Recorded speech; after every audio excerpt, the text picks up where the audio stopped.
धर्म करे अइला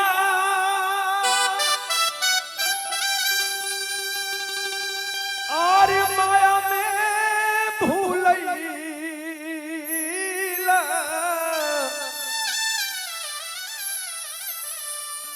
का बतलैबा हवा जाके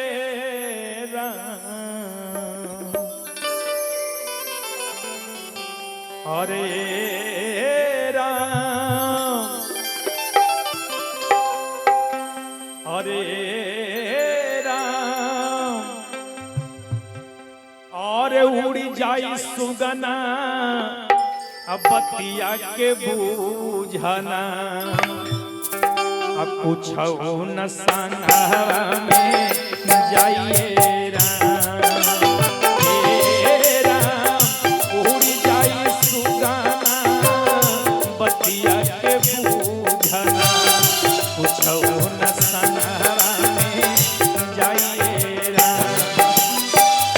धर्म करे अइला माया में भूलैला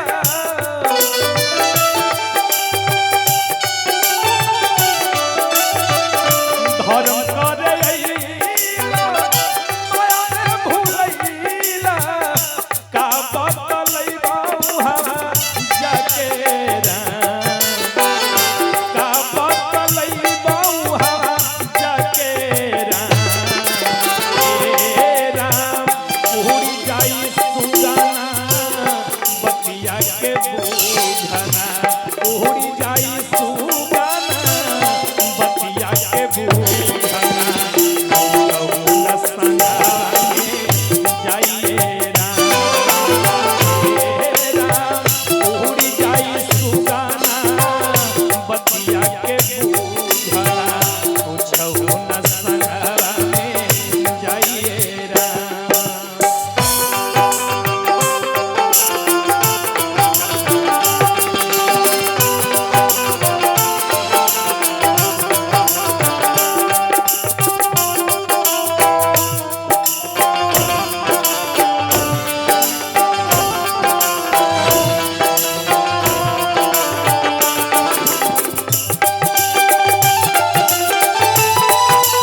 सुगना बतिया के बोझा ना कुछ न संगवा में जाइए राम।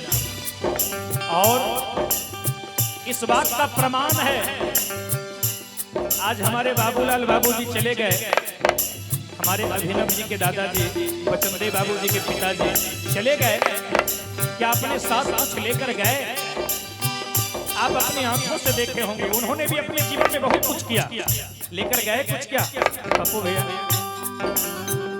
टुनटुन बाबा, एक दिन हम और आप भी चले जाएंगे, हम और आप भी कुछ लेकर नहीं जाएंगे। एक बार विचार करिएगा, जब साथ में कुछ नहीं जाएगा, साथ में कुछ नहीं जाएगा, तब हम और आप कितनी भाग दौड़ की जिंदगी जी रहे हैं। अगर साथ में कुछ जाता तब हम और आप क्या करते हैं?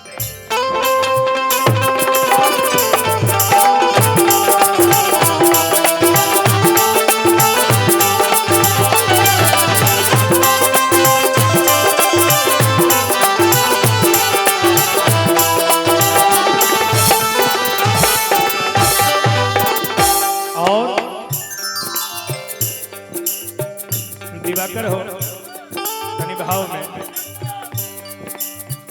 जैसा न करा वैसा न पैबा, साथा नदी है सगा भाई।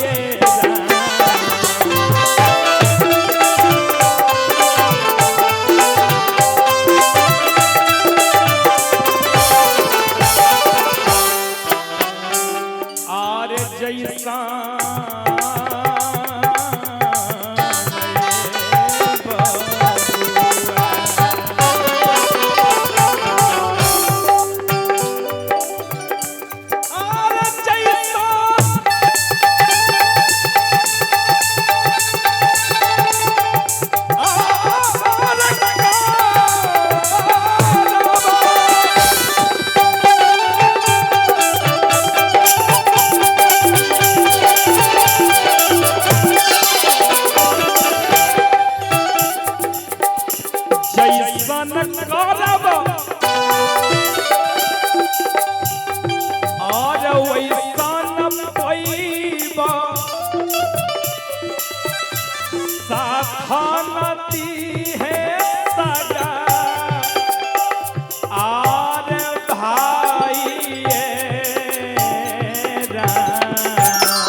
जैसा न खारा वैसा न पैबा साथ नदी है सगा भाईरा।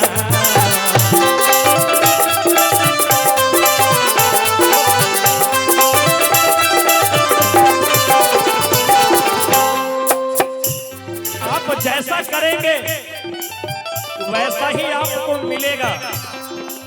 सपोर्टेड अगर वृक्ष अगर बबूल का लगाएंगे तो जीवन में सिर्फ कांटे ही मिलेंगे। अगर आम के जैसे सरस फल की इच्छा है, स्वादिष्ट फल की इच्छा है, तो मेरे सज्जनों, मेरे बंधुओं, मेरे मित्रों, वृक्ष भी आम का लगाना होगा। अगर बबूल का लगाएंगे तो सिर्फ कांटे ही कांटे मिलेंगे। जैसन करबा वैसन पैबा साथ नदी है सगा भाई ये राम। और ई दुनिया मतलब के साथी, ई दुनिया मतलब के साथी, अपने से अपन दिल दुखाइएगा। ई दुनिया मतलब के साथी, अपने से अपन दिल दुखाइएगा।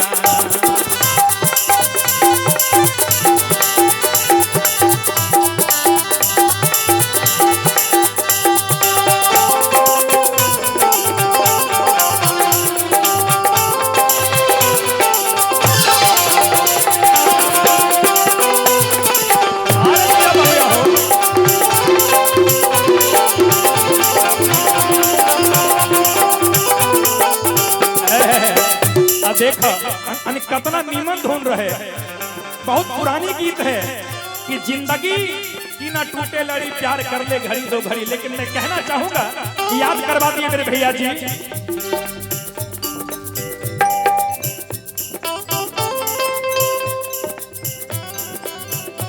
संतों ने लिखा, विद्वानों ने लिखा, नाम जप ले याद करो उस परमात्मा को, क्योंकि यहाँ धर्म करने के लिए आए हो। नाम जप ले घड़ी दो घड़ी। दिवाकर हो हमारे इशारा पर चला, सहारे इशारा पर काम बिगड़ गए।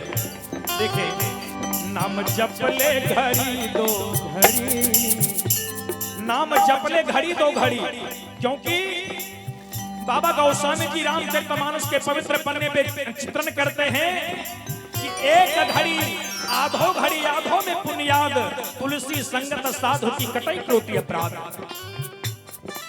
कि एक घड़ी ना हो आधो घड़ी, आधा में भी आधा, लेकिन भगवान का भजन कर ले पगले, क्योंकि जिंदगी का कोई भरोसा नहीं है। इसलिए संतों ने लिखा, अरे नाम जप ले घड़ी दो घड़ी, तेरी मैया भवर प्यारी।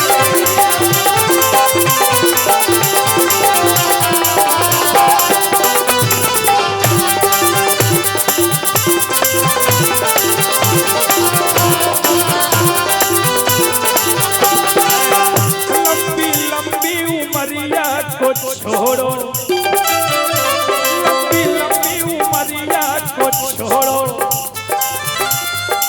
बहुत लोग कहते हैं, अरे अभी भगवान का भजन करना जरूरी क्या है, अभी तो हमें बहुत दिनों तक रहना है, अरे अभी हम जवान हैं, खाएंगे पिएंगे ऐश मौज करेंगे। अरे जिंदगी मिली है किसके लिए? अगर खाएंगे नहीं, ऐश नहीं करेंगे, मौज नहीं करेंगे तो कब करेंगे? लेकिन संतों ने लिखा कि जिस बुढ़ापे का इंतजार हम और आप कर रहे हैं कि बुढ़ापा आएगा तो भजन करेंगे, क्या बुढ़ापा भी आपका इंतजार कर रहा है? आपके पास इसकी कोई गारंटी है क्या? बुढ़ापा आपका इंतजार कर रहा है, आपके पास कोई गारंटी है? संतों ने लिखा हो लंबी लंबी उमरिया को छोड़ो, लंबी लंबी उमरिया को छोड़ो,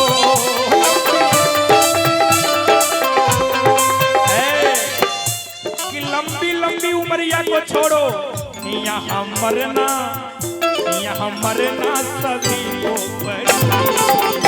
तेरी नैया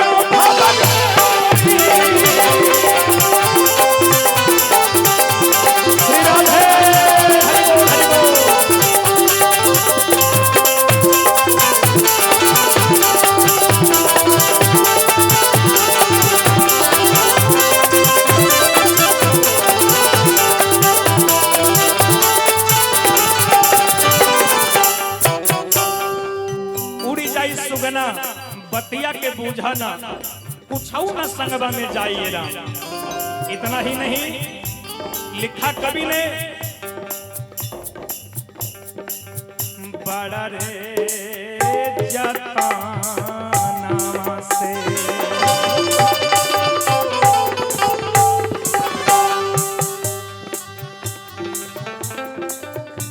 और पहला ही जनामा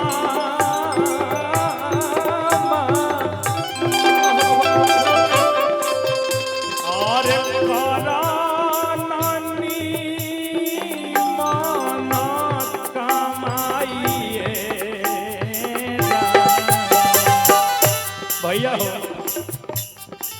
बड़ा रे जताना पहिला जनमा ननी मन कमाइए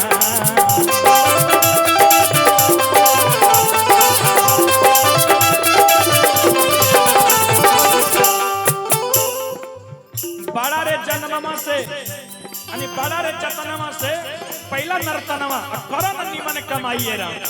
अजय भैया, टुनटुन बाबा, सुबोध बिहारी, हमारे मामा जी जगन्नाथ बाबू, हमारे नंदलाल बाबू महन जी, एक से एक महान दिग्गज।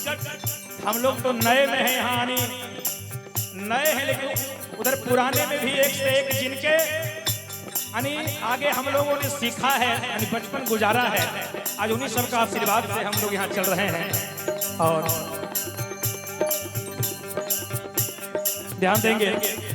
कहना चाहूंगा बड़ा रे जतनमा से पहला नर्तनमा करन निमन कमाइए राम। काहे पाप और पुण्य के दुई गो डगरिया, पाप और पुण्य के दुई गो डगरिया, आरे पाप और पुण्य के आरे दुई गो डगरिया, अरे केहू नाही रहिया बताइए राम।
कहारिया बांस के डोलिया राम नाम के चादर ओढ़ाइए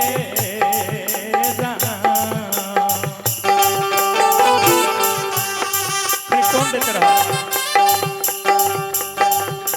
चार कहारिया बांस के डोलिया और राम नाम के चादर ओढ़ाइए राम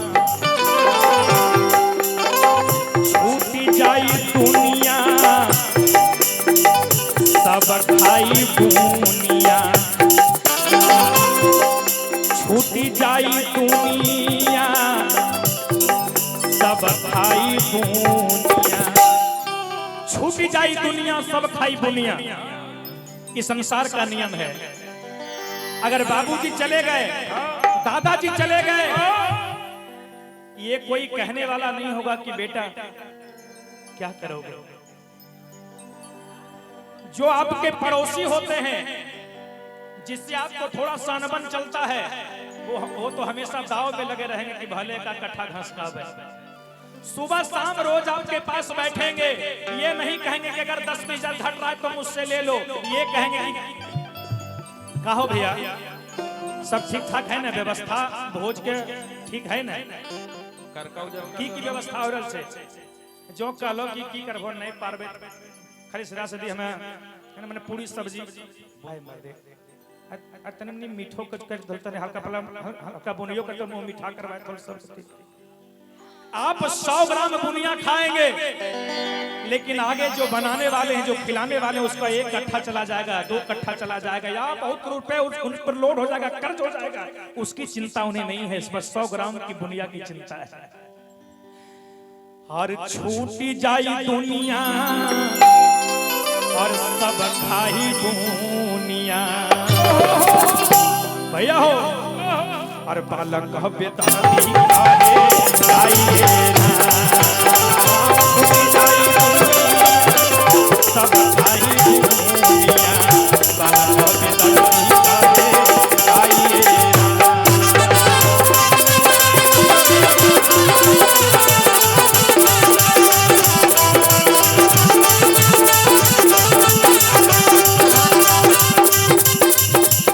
और धर्म करैला